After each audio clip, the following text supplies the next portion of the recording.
कहते हैं हर सन्नाटे के पीछे कोई कहानी छुपी होती है। कुछ कहानियां जो कभी लिखी नहीं जाती, कुछ आवाजें जिन्हें कोई सुनना ही नहीं चाहता, लेकिन जब यही कहानियां रात के अंधेरे में जीवित हो उठती हैं, तो इंसान और परछाई के बीच का फर्क मिट जाता है। आप सुन रहे हैं अनसुनी कहानियां, जो सिर्फ सुनी नहीं जाती, महसूस भी की जाती हैं, जहां डर कानों से नहीं रगों से होकर उतरता है। तो अगर हिम्मत है, आइए तो चले इस सफर पर मेरे साथ। मैं हूं अनजान, आपका दोस्त। और दोस्तों, इस चैनल पर आपको अनसुनी कहानियां मिलेंगी लगातार, क्योंकि आपका भाई आपके लिए पूरी लगन से मेहनत करता है। आपको बस एक छोटा सा काम करना है, लाइक, शेयर और सब्सक्राइब। मुझे यकीन है आप ये जरूर करेंगे, ताकि मुझे नई नई कहानियां लाने का हौसला और आपकी सांसों में उतरने वाले डर को और गहरा करने की प्रेरणा मिलती रहे। 40 किलोमीटर प्रति घंटे से ऊपर गाड़ी चले तो दिल घबराता है, पर उस रात मेरी गाड़ी 100 के पार थी, क्योंकि पिछली सीट पर बैठी वो औरत मेरे कान में फुसफुसाई थी, स्टेशन नहीं, शमशान ले चलो। दोस्तों, आज आप जिस कहानी को सुन रहे हैं, वो मेरे एक दोस्त नरेश की उस आखिरी राइड की है, जो मुल्शी घाट पर हुई थी। एक ऐसा सफर जहां से लौटना नामुमकिन है। ये सिर्फ एक डरावनी कहानी नहीं, बल्कि एक सबक है जो सिखाता है कि कभी कभी सबसे छोटे रास्ते हमसे सबसे बड़ी कीमत वसूलते हैं। अपनी कुर्सी कसकर पकड़ लीजिए, क्योंकि ये कहानी आपकी रूह को झकझोर देगी और आपको सोचने पर मजबूर कर देगी कि क्या कुछ रास्ते हमें हमेशा के लिए बदल देते हैं या फिर हमेशा के लिए मिटा देते हैं। रविवार की दोपहर मुल्शी घाट की सड़क रेशम की तरह बिछी थी। सूरज की किरणें घने पेड़ों से छनकर जमीन पर सुनहरी नक्काशी कर रही थीं, और हवा में एक अनछुई ताजगी घुली थी। आकाश, रोहन, प्रिया, सिमरन, लिया और नरेश, 6 दोस्त जो कॉलेज के दिनों से एक दूसरे की परछाई तक पहचानते थे। उनकी दोस्ती सिर्फ हंसी मजाक तक नहीं, बल्कि जिंदगी के हर मुश्किल मोड़ पर एक दूसरे का सहारा बनने तक थी। नरेश की नई नवेली मारुति ब्रेजा, जिसका मीटर मुश्किल से 1800 किलोमीटर दिखा रहा था, आज उनकी हमसफर बनने को तैयार थी। सब ने मिलकर पेट्रोल की टंकी फुल कराई, बैक सीट पर ठोसे बैग्स को रूफ रेल पर कसकर बांधा और पुणे के शोर को पीछे छोड़ते हुए निकल पड़े। उनके चेहरों पर एक नए रोमांच की चमक थी, एक ऐसी आजादी का एहसास जो शायद कॉलेज खत्म होने के बाद फिर कभी न मिलता। गूगल मैप्स की मीठी आवाज गूंजी, आपको घाट का 45 मिनट वाला हेयरपिन मोड़ लेना है, सूरज ढलने से पहले पहुंच जाएंगे। ये सिर्फ एक रास्ता नहीं था, बल्कि उनकी दोस्ती की आखिरी बड़ी कॉलेज ट्रिप थी। एक ऐसा पल जिसे वे हमेशा के लिए यादों में सहेजना चाहते थे। आकाश ने ड्राइविंग सीट संभाली, उसके हाथ स्टीयरिंग पर जमे हुए थे। उसे रफ्तार पसंद थी, हमेशा सबसे आगे रहने की जिद। रोहन, जिसे जिंदगी में हर चीज के लिए शॉर्टकट खोजने की आदत थी, ने म्यूजिक सिस्टम पर जिंदगी ना मिलेगी दोबारा का टाइटल ट्रैक बजा दिया। प्रिया, जिसे बचपन से घने अंधेरे जंगलों से डर लगता था, ने खिड़की का शीशा नीचे किया और ठंडी हवा उसके बालों से खेलने लगी। उसे आज भी याद था कि कैसे बचपन में वो अपने गांव के पास वाले जंगल में खो गई थी और घंटों पेड़ों को घूरते हुए रोती रही थी। सिमरन, जो हमेशा सोशल मीडिया पर छाई रहती थी, ने अपना कैमरा ऑन किया और चिल्लाई, दोस्तों, ये है हमारी आखिरी कॉलेज ट्रिप। उसकी आवाज में उत्साह था, पर शायद एक अनजाना सा कंपन भी। लिया, जो सबसे खामोश थी और जिसे अक्सर आने वाली घटनाओं का पूर्वाभास हो जाता था, बस बाहर देख रही थी। अचानक उसने अपनी आंखें बंद कर ली, जैसे कोई बुरी तस्वीर देख ली हो, एक टूटे हुए पुल की तस्वीर। कहते हैं, जब किसी सफर को आखिरी कहा जाता है, तो कायनात उसे सुन लेती है और उस शब्द को एक चेतावनी बनाकर वापस भेजती है। आकाश ने ड्राइविंग सीट संभाली, उसके हाथ स्टीयरिंग पर जमे हुए थे। उसे रफ्तार पसंद थी, हमेशा सबसे आगे रहने की जिद। रोहन, जिसे जिंदगी में हर चीज के लिए शॉर्टकट खोजने की आदत थी, ने म्यूजिक सिस्टम पर जिंदगी ना मिलेगी दोबारा का टाइटल ट्रैक बजा दिया। प्रिया, जिसे बचपन से घने अंधेरे जंगलों से डर लगता था, ने खिड़की का शीशा नीचे किया और ठंडी हवा उसके बालों से खेलने लगी। उसे आज भी याद था कि कैसे बचपन में वो अपने गांव के पास वाले जंगल में खो गई थी और घंटों पेड़ों को घूरते हुए रोती रही थी। सिमरन, जो हमेशा सोशल मीडिया पर छाई रहती थी, ने अपना कैमरा ऑन किया और चिल्लाई, दोस्तों, ये है हमारी आखिरी कॉलेज ट्रिप। उसकी आवाज में उत्साह था, पर शायद एक अनजाना सा कंपन भी। लिया, जो सबसे खामोश थी और जिसे अक्सर आने वाली घटनाओं का पूर्वाभास हो जाता था, बस बाहर देख रही थी। अचानक उसने अपनी आंखें बंद कर ली, जैसे कोई बुरी तस्वीर देख ली हो, एक टूटे हुए पुल की तस्वीर। कहते हैं, जब किसी सफर को आखिरी कहा जाता है तो कायनात उसे सुन लेती है और उस शब्द को एक चेतावनी बनाकर वापस भेजती है। पहला पड़ाव वाडगांव बायर्स पॉइंट था, एक पहाड़ी पर बना छोटा सा ढाबा जहां से घाटी का नजारा दिल मोह लेता था। उन्होंने सेल्फी ली, गर्मा गर्म मैगी खाई और अदरक वाली चाय की चुस्कियां ली। नरेश ने कैशियर से पूछा, भैया, मुल्शी घाट रात में सुरक्षित तो है ना? उस अधेड़ उम्र के आदमी ने, जिसकी आंखों में बरसों का तजुर्बा था, अपनी मुस्कान में एक अजीब सी उदासी छिपाते हुए कहा, सुरक्षित तो है साहब, बस अंधेरा होने से पहले लौट आना। उसने अपनी आवाज धीमी की, और वो जो आगे छोटा रास्ता कटता है ना, उससे भूल कर भी मत जाना, लोग उसे अभागी सड़क कहते हैं। रोहन ने हंसते हुए पूछा, क्यों भैया, ऐसा क्या है वहां? ढाबे वाले ने एक गहरी सांस ली। 5 साल हो गए इसी टेबल पर एक परिवार बैठा था, पति पत्नी और उनकी छोटी सी बच्ची। कह रहे थे, बेटी का जन्मदिन है, केक काटने में देर हो गई, अब जल्दी घर पहुंचना है। मैंने उन्हें बहुत रोका, पर वो नहीं माने, उस शॉर्टकट पर मुड़ गए। उनकी गाड़ी 3 दिन बाद मिली, सड़क के किनारे खड़ी थी, अंदर कोई नहीं था। बच्ची का एक छोटा सा जूता बस सीट पर पड़ा था, आज तक नहीं लौटे। उसकी कहानी सुनकर एक पल को सन्नाटा छा गया। प्रिया ने घबराकर आकाश की तरफ देखा, लेकिन रोहन ने माहौल हल्का करते हुए कहा, अरे भैया, आप भी कहां की पुरानी बातें लेकर बैठ गए, वो सब कहानियां होती हैं। सबने उसकी बात हंसी में उड़ा दी। वो जवानी का जोश था, जिसमें डर की कोई जगह नहीं थी। लेकिन उस रात कैशियर की वो चेतावनी एक खौफनाक भविष्यवाणी में बदलने वाली थी। जैसे जैसे वे आगे बढ़े, घना कोहरा छाने लगा। सूरज अभी डूबा नहीं था, पर धुंध इतनी गहरी थी कि दिन में ही रात का गुमान हो रहा था। रोहन ने नेविगेशन में देखा, एक शॉर्टकट दिख रहा है, पूरे 12 किलोमीटर कम। यार, शॉर्टकट लेते हैं, फटाफट पहुंचेंगे, उसने जोर देकर कहा। आकाश ने एक पल भी नहीं सोचा और स्टीयरिंग घुमा दिया। जीपीएस ने निर्देश दिया, अगला बायां मोड़ एक अनजान सड़क पर लें। अनजान सड़क, यहीं से उनकी कहानी और जिंदगी दोनों का रास्ता हमेशा के लिए बदल गया। उन्होंने सोचा था कि वे वक्त बचा रहे हैं, पर उन्हें अंदाजा नहीं था कि वे अपनी जिंदगी के आखिरी कुछ पलों की तरफ बढ़ रहे थे। ये सिर्फ एक सड़क नहीं थी, ये एक जाल था। अनजान सड़क कच्ची थी, ऊबड़ खाबड़ पत्थरों से भरी हुई। दोनों तरफ झाड़ियां इतनी घनी थीं कि दिन में भी सूरज की रोशनी जमीन को नहीं छू पा रही थी। प्रिया का बचपन का डर लौट आया था। उसे लग रहा था जैसे पेड़ उसे घूर रहे हैं। सिमरन का फोन नेटवर्क खो चुका था और लिया बेचैनी से चारों ओर देख रही थी। तभी प्रिया को एक पेड़ से एक बैग लटकता हुआ दिखा, बिल्कुल उनके बैग जैसा, और फिर वो गायब हो गया। उसने सोचा शायद उसका वहम है। अचानक एक मोड़ पर सड़क किनारे एक औरत खड़ी दिखाई दी। सफेद साड़ी में, बाल खुले हुए और चेहरा नीचे की ओर झुका हुआ। रोहन ने हमदर्दी से कहा, लिफ्ट दे देते हैं, बेचारी अकेली है। नरेश ने पीछे से दबी आवाज में कहा, रात के वक्त अकेली औरत, मैंने सुना है। उसकी बात पूरी होने से पहले ही आकाश ने गाड़ी रोक दी।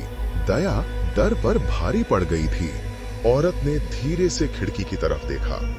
उसकी आंखें किसी गहरी खाई की तरह काली थीं। होंठ सूखे थे और दाहिने हाथ पर जलने का एक भयानक निशान था। वो फुसफुसाई, स्टेशन जाना है प्लीज। सिमरन और प्रिया ने लिया को बीच में खिसकाकर उसके लिए जगह बनाई। जैसे ही वो अंदर बैठी, गाड़ी में एक अजीब सी ठंडक फैल गई, मानो किसी ने बर्फीली हवा का झोंका अंदर छोड़ दिया हो। गाड़ी आगे बढ़ी, पर अब हवा में एक खामोश तनाव था।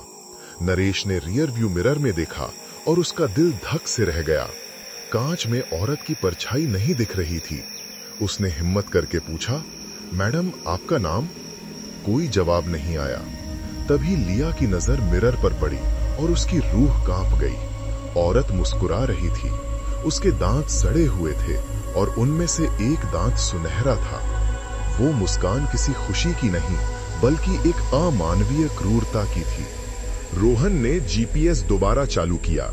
डेस्टिनेशन मुल्शी स्टेशन 11 किलोमीटर पर सिस्टम की आवाज आई, पहुंचने का अनुमानित समय 47 मिनट। इस वीरान सड़क पर इतना ट्रैफिक कहां से आ गया? आकाश ने स्पीड 90 के पार कर दी, पर ऐसा लग रहा था जैसे गाड़ी एक ही जगह पर घूम रही है। कुछ देर बाद वही मील का पत्थर दिखा जिस पर लिखा था मील का पत्थर 143/6। रोहन चिल्लाया, ये क्या बकवास है? हम यहीं से तो 10 मिनट पहले गुजरे थे। तभी रेडियो अपने आप चालू हो गया और एक पुराना गाना बजने लगा, तुम बिन जिया जाए कैसे। गाना रुक रुक कर बज रहा था, जैसे कोई अदृश्य आत्मा उनके कानों में कुछ कहना चाह रही हो। सिमरन ने देखा कि उसका कैमरा बंद हो चुका था। स्क्रीन पर स्टोरेज फुल लिखा था, जबकि उसने 2 घंटे पहले ही मेमोरी कार्ड खाली किया था। स्क्रीन बंद होने से ठीक पहले उस पर एक पल के लिए एक पुरानी ब्लैक एंड व्हाइट तस्वीर चमकी। एक औरत का चेहरा, उसके हाथ कांप रहे थे। तभी प्रिया की नजर औरत के पैरों पर पड़ी। उसके पंजे पीछे की ओर मुड़े हुए थे। उसकी चीख गले में ही घुटकर रह गई। एक तीखा हेयर पिन मोड़ आया। आकाश ने हॉर्न बजाया। सामने कोई नहीं था। फिर भी एक जोरदार टक्कर जैसी आवाज हुई, जैसे किसी ने बम्पर पर दोनों हाथों से जोर से मारा हो। गाड़ी का बोनट खुल गया और उससे धुआं उठने लगा। आकाश ने जैसे तैसे ब्रेक लगाकर गाड़ी रोकी। चारों ओर मौत जैसा सन्नाटा था। सिर्फ इंजन के टिक टिक करने की आवाज आ रही थी। नरेश ने रियर व्यू मिरर में देखा। पीछे की सीट खाली थी। औरत गायब हो चुकी थी। दरवाजा अंदर से खुला था। सबने एक दूसरे की तरफ देखा। उनकी आंखों में एक ही सवाल था, वो कहां गई? गाड़ी स्टार्ट नहीं हुई। इंजन से सिर्फ एक घुरघुराहट की आवाज आ रही थी। बाहर घना अंधेरा था। तभी धुंध में फिर से वही पुराना मील का पत्थर दिखा। मुल्शी घाट 3 किलोमीटर, मील का पत्थर 143/6।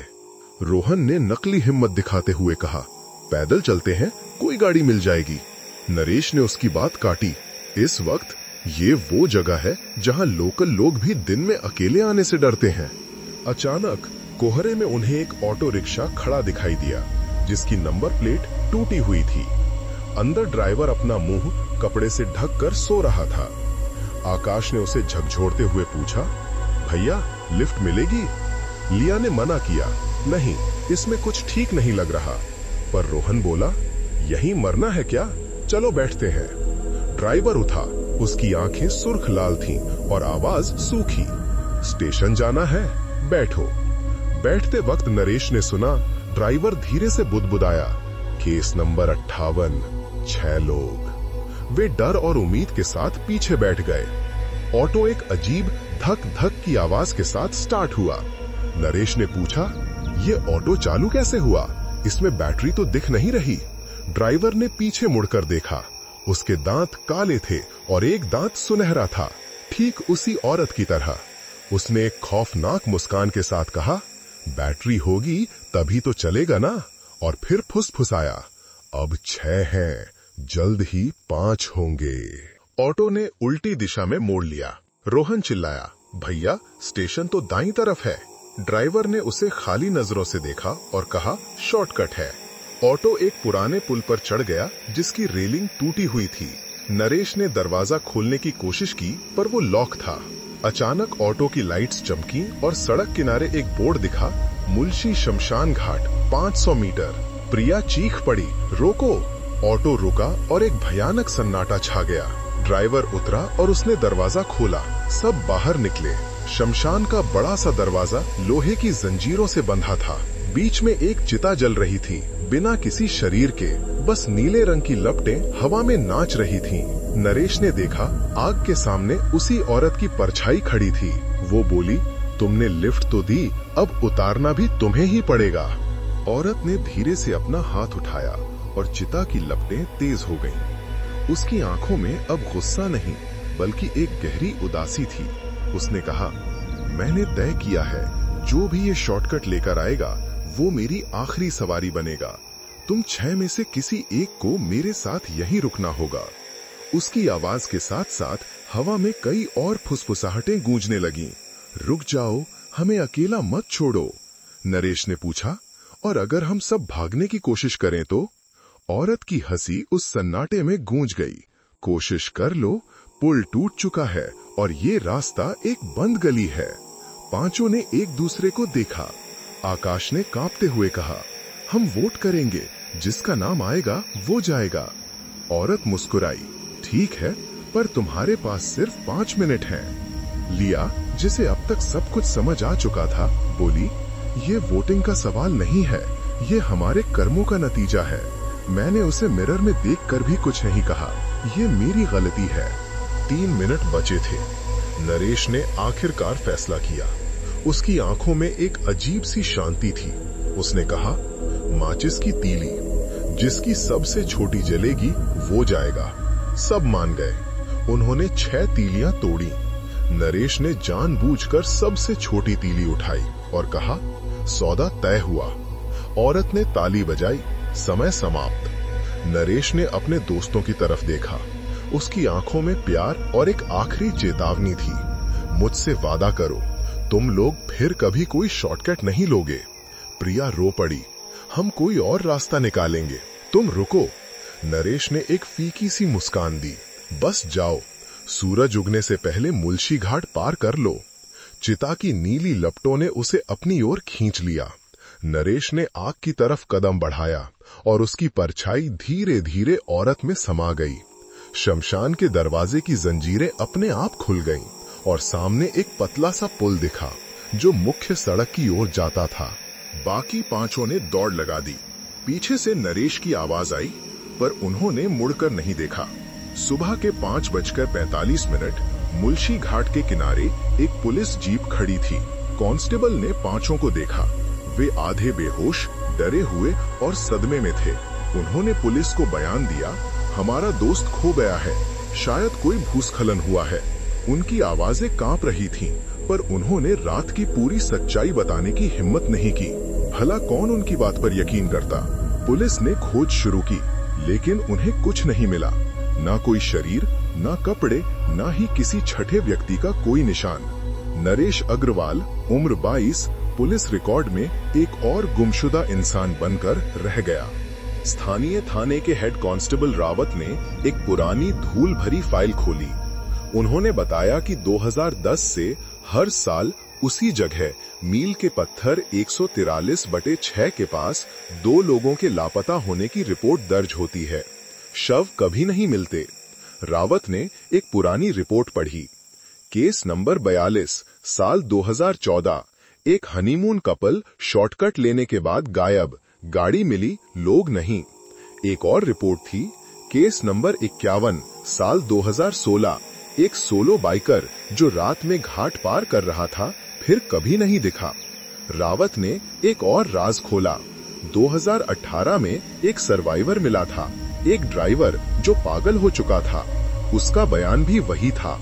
एक औरत जिसका हाथ जला था और दांत सुनहरा था, स्टेशन के लिए पूछती है और शमशान ले जाती है। उसकी रिपोर्ट को मानसिक भ्रम कहकर बंद कर दिया गया था। लेकिन फोरेंसिक टीम को शमशान घाट से पिघली हुई धातु का एक टुकड़ा मिला, एक सुनहरा टूथ कैप जिसका डीएनए 2006 में उसी जगह एक बस दुर्घटना में मृत घोषित की गई एक महिला से मेल खाता था। उस औरत का नाम था माया। कुछ हफ्तों बाद एक खोज दल को मुल्शी घाट के पास एक झरने के नीचे नरेश का बैग मिला। डायरी के पन्ने भीगे हुए थे, पर पढ़े जा सकते थे। पहली एंट्री, आज फिर वही सपना आया। मैं बस स्टॉप पर खड़ा हूँ, माया मैडम की बस निकल गई और मैं बस देखता रह गया। वो खिड़की से मुस्कुरा रही थी। दूसरी एंट्री। मैं सो नहीं पा रहा हूँ। हर आहट पर लगता है कोई बुला रहा है, कोई जाना पहचाना। और आखिरी एंट्री थी, अगर ये डायरी किसी को मिले तो बता देना कि शॉर्टकट सिर्फ वक्त बचाता है, जिंदगी नहीं। और हाँ, वो औरत मेरा नाम जानती थी। उसने पूछा था, नरेश, ट्यूशन के बाद तुमने मेरी बस का इंतजार क्यों नहीं किया? वो मेरी 10वीं क्लास की टीचर थी जिसका उस बस दुर्घटना में देहांत हो गया था। मैंने उस दिन जानबूझकर बस मिस कर दी थी क्योंकि मुझे दोस्तों के साथ रुकना था। शायद मेरे इसी अपराध बोध ने मुझे उसका निशाना बनाया। 1 साल गुजर गया। पुणे लौटते ही रोहन ने नेविगेशन हिस्ट्री देखी। उस अनजान सड़क का कोई नामो निशान नहीं था, जैसे वो रास्ता कभी था ही नहीं। सिमरन की वीडियो फाइल करप्ट हो चुकी थी। सिर्फ खाली स्क्रीन और आखिरी फ्रेम में एक औरत का चेहरा जिसकी आंखें सुनहरी चमक रही थीं। 5 दोस्त अब पहले जैसे नहीं रहे थे। आकाश ने तेज गाड़ी चलाना छोड़ दिया था। प्रिया अंधेरे से और भी ज्यादा डरने लगी थी। उन्होंने फैसला किया, हमें अपने डर का सामना करना होगा। हम फिर से मुल्शी घाट चलेंगे दिन के उजाले में और कोई शॉर्टकट नहीं लेंगे। इस बार वे मुख्य हाईवे पर थे। सुबह के 11 बजे थे। चारों तरफ रोशनी थी, गाड़ियों की आवाजाही थी। वे हंस रहे थे, पुराने गाने सुन रहे थे। ऐसा लग रहा था जैसे सब कुछ ठीक हो गया है। रोहन ने कहा, देखो, दिन में कुछ नहीं होता, सब हमारा वहम था। उन्होंने एक ढाबे पर रुककर चाय पी और राहत की सांस ली। पुणे मुल्शी चौराहे से ठीक पहले एक बूढ़ी औरत ने उन्हें हाथ दिखाया। वही सफेद साड़ी, वही जला हुआ निशान। पास में एक ऑटो रिक्शा खड़ा था, बिना ड्राइवर के। औरत मुस्कुराई, उसके दांत में वही सुनहरापन था। स्टेशन। आकाश ने चीखकर एक्सीलरेटर दबाया। आज नहीं। गाड़ी तेजी से आगे बढ़ी। कुछ दूर जाकर उन्हें राहत महसूस हुई। रोहन हंसा, बच गए। सब ने चैन की सांस ली। आकाश ने रियर व्यू मिरर में देखा, सड़क खाली थी, सब ठीक था। लेकिन तभी रेडियो अपने आप चालू हो गया। वही गाना, तुम बिन जिया जाए कैसे। जीपीएस की आवाज बदली। अनुमानित आगमन शमशान घाट, 0 किलोमीटर। गाड़ी की रफ्तार 120 पर लॉक हो गई और ब्रेक फेल हो गए। आकाश ने स्टीयरिंग बाईं ओर घुमाया। गाड़ी बैरियर तोड़कर खाई की ओर बढ़ने लगी और तभी एयरबैग खुल गया। चारों ओर अंधेरा छा गया। वही टिक टिक की आवाज, वही सन्नाटा। पांचों ने आंखें खोली। वे उसी अनजान कच्ची सड़क पर अपनी टूटी हुई गाड़ी के पास खड़े थे। कोई नेटवर्क नहीं था। सामने एक नई मारुति ब्रिजा खड़ी थी जिसके मीटर पर 1800 किलोमीटर लिखा था। और गाड़ी के बाहर नरेश खड़ा था, वही काली हुडी पहने हुए। उसने मुस्कुराकर पूछा, दोस्तों, लिफ्ट दोगे? पांचों चीखना चाहते थे पर उनके गले से आवाज नहीं निकली। नरेश ने कहा, उसकी आवाज में एक अजीब सी मासूमियत थी, शॉर्टकट ले लो, 12 किलोमीटर बचेंगे। आकाश, प्रिया, सिमरन, लिया और रोहन की आंखें दहशत से फटी रह गईं। नरेश धीरे धीरे उनकी ओर बढ़ा। वो मुस्कुराया और उस मुस्कान में उसका एक दांत सूरज की आखिरी किरण में सोने की तरह चमक उठा। दोस्तों, कहानी अभी खत्म नहीं हुई है। सवाल ये है कि क्या वे उस लूप से कभी बाहर निकल पाए या क्या वो आज भी मुल्शी घाट की उन्हीं सड़कों पर भटक रहे हैं। कभी सोचा है, शॉर्टकट लेने की ये आदत सिर्फ रास्तों तक सीमित नहीं है। हम अपनी जिंदगी में भी शॉर्टकट ढूंढते हैं, रिश्तों में, करियर में, हर जगह। और हर शॉर्टकट का बिल हमें एक दिन ब्याज के साथ चुकाना पड़ता है। नरेश का अपराध बोध उसकी गाड़ी से ज्यादा तेज दौड़ा और आखिरकार उसे पकड़ ही लिया। अफवाहें आज भी हैं कि अमावस की रातों में मील के पत्थर 143/6 पर एक ऑटो रिक्शा खड़ा होता है और पास में एक औरत खड़ी होती है जिसका दांत सुनहरा है। वो पूछती है, स्टेशन?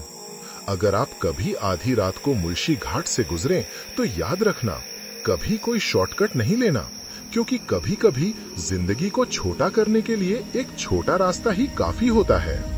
अगर इस कहानी ने आपके रोंगटे खड़े कर दिए हों तो लाइक बटन दबाएं और चैनल को सब्सक्राइब करें। मिलते हैं अगले वीडियो में। तब तक सुरक्षित चलें, सतर्क रहें।